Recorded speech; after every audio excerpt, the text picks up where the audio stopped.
ثم امره ان نتخذه اخا ووصيا وخليفة ووزيرا.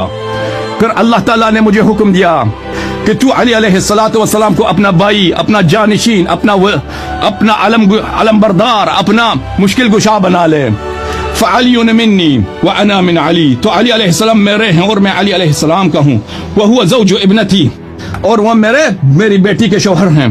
وہ ابو سبطی الحسن والحسین، اور وہ میرے دو آقازادے، میرے دو سرور، میرے دو نور دیدہ امام حسن امام حسین علیہ السلام کے بابا ہیں.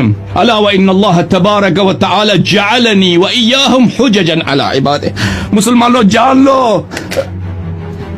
رسول اللہ صلی اللہ علیہ وسلم نے فرمایا کہ اللہ نے مجھے اور میرے بھائی علی علیہ السلام کو اور ائمہ اطہار علیہ السلام کو تمام بندوں پر حجت بنایا. اگر وہ حجت ہے تو ان کا کلام بھی حجت ہے.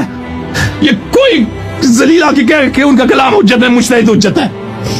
اگر حجت ہے تو کیوں اتباع نہیں کرتے؟